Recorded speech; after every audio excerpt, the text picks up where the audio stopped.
السلام عليكم ورحمة الله وبركاته. تعالوا ناخد حكم النهاردة من أحكام النون الساكنة والتنوين، وده تاني حكم وهو حكم الإدغام. تعالوا نتعرف عليه، نعرف مع بعض يعني إيه إدغام وإيه هي شروطه. تعالوا بس في البداية نصلي على سيدنا محمد عليه الصلاة والسلام ونبدأ الفيديو بتاعنا. أول حاجة في الإدغام ده بينقسم لقسمين. في أقسام الإدغام يا إما بيبقى إدغام بغنة أو إدغام بغير غنة. ده أقسام الإدغام. طب انا اعرف بقى منين ان ده ادغام؟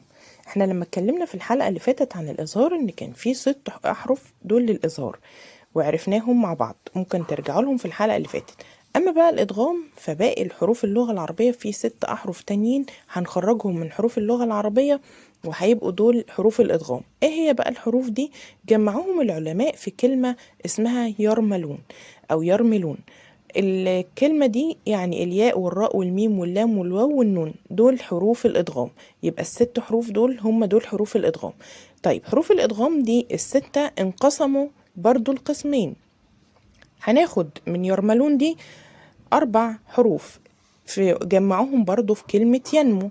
طيب ال4 حروف دول يبقى ده الغنة، يبقى ده حروف الغنة. والغير غنة باقي بقى من يرملون حرفين، اللام وايه كمان والراء.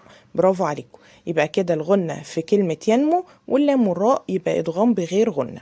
كده الشرح فيه مشكلة؟ لا.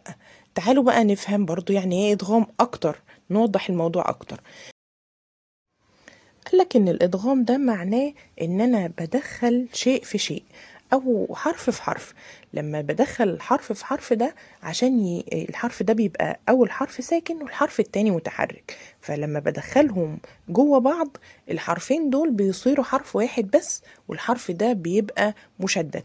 يبقى دخلنا حرفين في حرف واحد والحرف ده يبقى مشدد، ده معناه الادغام. يبقى انا بلغي الحرف الاولاني، بدخل الحرف الساكن ده في الحرف المتحرك وفي الاخر بخليهم حرف واحد مشدد، ده معنى الادغام. خلاص كده. طيب تعالوا بقى نتكلم عن اول حاجة اللي هي الادغام بالغنة. تعالوا الاول نعرف كده مع بعض يعني ايه غنة. الغنة دي معناها ان هو ده صوت رخيم بيخرج من اعلى الانف او المسمى بالخيشوم.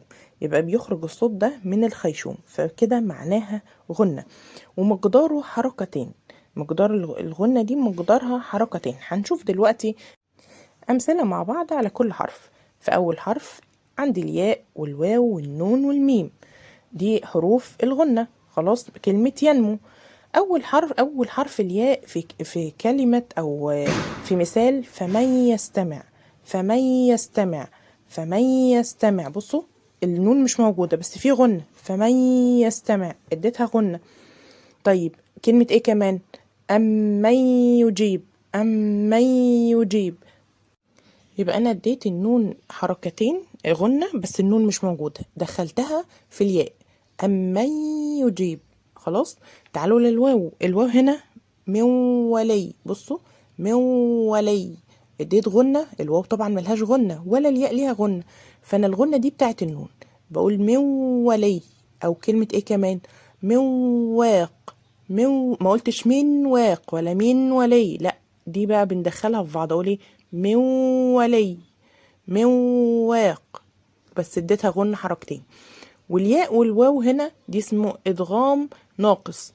ادغام ناقص يعني بس ايه ليه غنة؟ ادغام ناقص يعني ايه؟ يعني الادغام الناقص ده يعني معناه ان ذهاب الحرف وبقاء صفته وهي الغنة. يعني الحرف مش موجود، الحرف النون مش موجود بس فضلت الصفة بتاعته وهي الغنة، فعشان كده اسمه ادغام ناقص. يبقى النون موجودة، النون مش موجودة بس الغنة بتاعتها موجودة، لان النون دخلناها في الياء، والياء طبعا والواو ملهمش اصلا غنة. هنيجي بعد كده الحرف النون. المثال بتاع حرف النون كلمة إن نفعت. إن نفعت برضو في غنة، بس شرطها بقى ان النون والميم ليهم شرطين هنا. ان اول شرط فيهم ان النون الاولى ما تبقاش ساكنة، والنون التانية او الميم التانية تبقى مشددة. بصوا علامة الشدة على النون. يبقى نقول ايه؟ ان نفعت. خلاص. نيجي للمثال اللي بعد كده.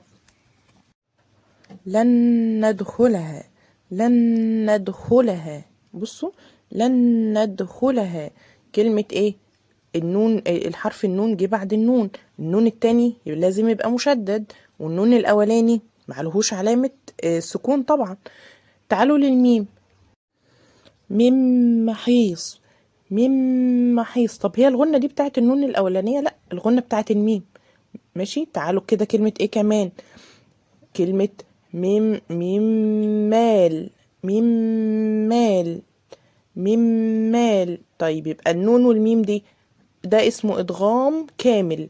ادغام كامل يعني النون دخلت في الميم او النون دخلت في النون، وفقدنا ذات الحرف، وكمان فقدنا صفته اللي هي الغنة. فقدنا ذات الحرف يعني الحرف النون ده كأنه مش موجود، وكمان الغنة بتاعته مش موجودة، لأن الغنة دي بتاعة النون والميم. لما نيجي نقول إن نفعت ميم محيص، الغنة اللي احنا قلناها دي بتاعة الميم والنون. خلاص كده.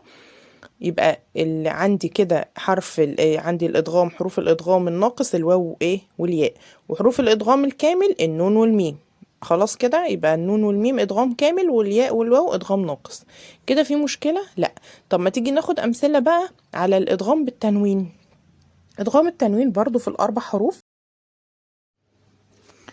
هناخد امثلة على الاربع حروف اللي هي برضو الياء والنون والميم والواو. هناخد الأول الياء والواو اللي هما طبعا ده إدغام ناقص، وبعدين النون والميم إدغام كامل. أول حاجة في الياء، ده أول مثل ليها، المثال بتاعها وكلمة، هي كلمة إيه بقى؟ بصوا المثال بتاعها يوم يجعل. بس عايزة أقول لكم برضو شروط الإدغام ليها شرط. اول حاجه العلامات التنوين دي ما بتبقاش متطابقه زي الاظهار. فاكرين الاظهار لما كنا بنقول من شروطه ان لازم علامه التنوين تبقى متطابقه، والواو يبقى فوق بعض كده، او الضمه تبقى فوق بعض كده وعلامه التنوين بالضمه. انما في الادغام ما بيبقاش كده، شكله بيبقى مش متطابق. امال بيبقى ايه؟ عدم التطابق او غير متطابق. يعني بتلاقيهم بيجروا ورا بعض كده. بصوا المثال بقى بتاعنا بيقول ايه؟ يوما يجعل. يوما يجعل، ما قلتش يوما يجعل. يوما يجعل. بديها برضو غن حركتين. يوما يجعل. يوما يجعل. ماشي. غنة اديتها غنة ايه؟ حركتين. تعالوا للمثال التاني. المثال التاني لقوم يعقلون. لقوم يعقلون. لقوم يعقلون. اديتها غنة وبعدين دخلتها في الياء. طب نيجي للواو. عندي كلمة ايه؟ مثل ايه؟ مثل اول مثال طيبا واشكروا. طيبا واشكروا. طيبا واشكروا. اديتها غنة ودخلتها ادغمتها في الواو، وده طبعا ادغام ناقص. ماشي. وبعد كده كلمة ايه كمان؟ ووالد وما ولد. ووالد وما ولد. ووالد وما ولد. طب نيجي لمثال النون. مثال النون عذابا نكرا. عذابا نكرا. بصوا الغنة دي مش بتاعة التنوين، لا دي بتاعة النون. عذابا نكرا، وشرطها ان النون تبقى مشددة. ماشي. طيب نيجي مثال كمان. المثال التاني باخع نفسك. باخع نفسك. النون مش بتاعت، او الغنة دي مش بتاعت التنوين، بتاعت ايه؟ بتاعت النون. ما قلتش باخع نفسك، لا باخع نفسك. الميم كتابا مؤجلا. كتابا مؤجلا. ما قلتش كتابا مؤجلا، لا اضغمتها واديتها غنة للميم. وكلمة ايه كمان؟ وظل ممدود. وظل ممدود. ما قلتش وظل ممدود، لا وظل ممدود. خلاص ده الادغام. طبعا النون والميم ادغام كامل كده. كده سهل الادغام الناقصه، الادغام بغنه سهل. تعالوا بقى للادغام اللي من غير غنه. اللي من غير غنه هما حرفين بس، اللام والراء. الادغام بغير غنة اللام والراء. طب ما تيجي بقى نشوف اللام والراء ايه هو الادغام ده، هل هو ناقص ولا كامل؟ اللام والراء ادغام كامل، يبقى ادغام بغير غنة ادغام كامل، يبقى بدخل الحرف الساكن في المتحرك بضغمه ادغام كامل، ولا بيبان طبعا ذاته ولا صفاته، يبقى الاتنين مختفيين تماما، لا في ذات ولا صفات. زي كلمة ايه كده، المثل بتاعنا يبين لنا، يبين لنا. بصوا ما قلتش يبين، مش عارفة تيجي اصلا. بصوا لو حتى عايزين تعملوها غنة مش هتيجي. يبين لنا من لدن، ما قلتش من لدن، مفيش غنة خلاص. وكمان ادغمته في الحرف التاني، من لدن، من لدن. وايه كمان، ومن لستم، ومن لستم، ومن لستم. اخفيت النون وما اديتهاش غنة.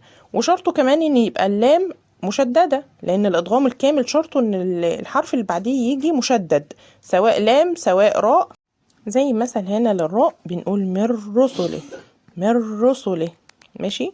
او ايه كمان، او كلمة من رزقناه، من رزقناه، ما قلتش من رزقناه، ما بينتش النون خالص وما اديتهاش غنة، دخلنا على الراء على طول، من رزقناه، من رزقناه.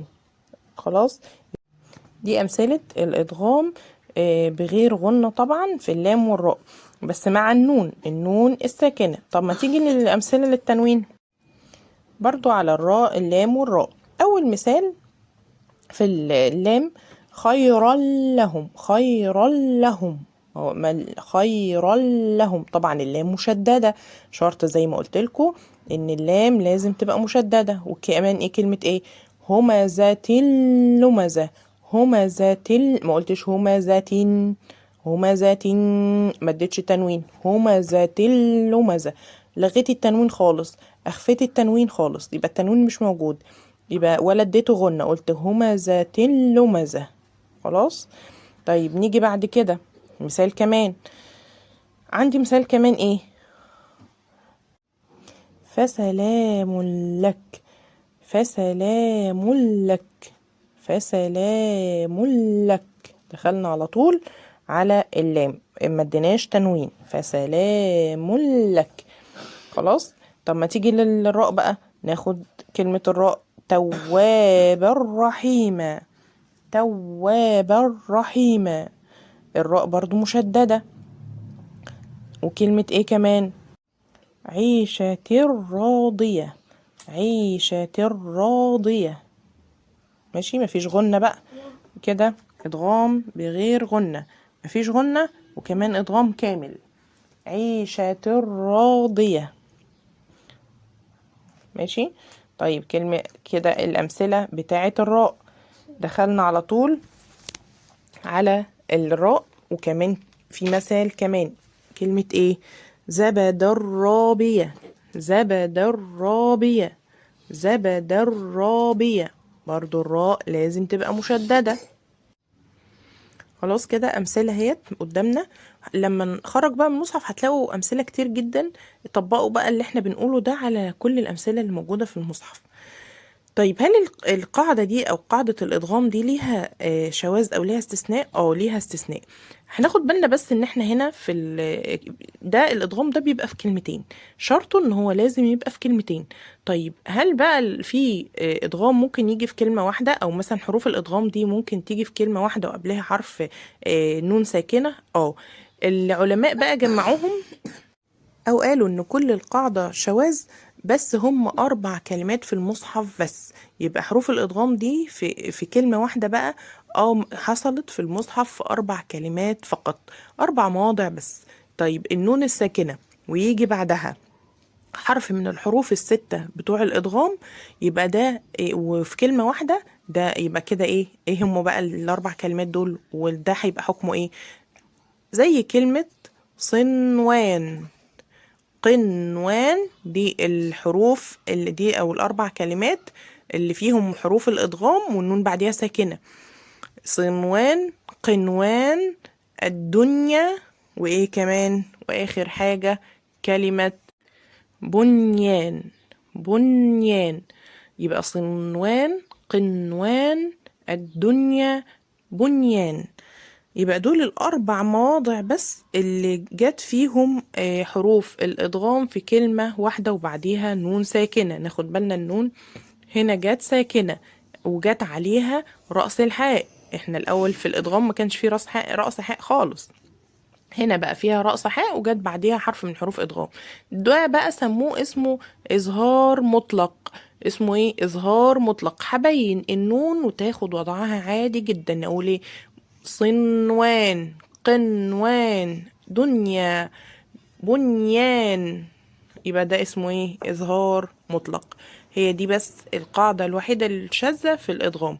يا رب كده قدرت أوصل لكم الإدغام بمنتهى السهولة. وبكده خلصت حلقة النهاردة. استنوني إن شاء الله في الحلقة الجاية مع حكم جديد من أحكام النون الساكنة والتنوين. والسلام عليكم ورحمة الله وبركاته.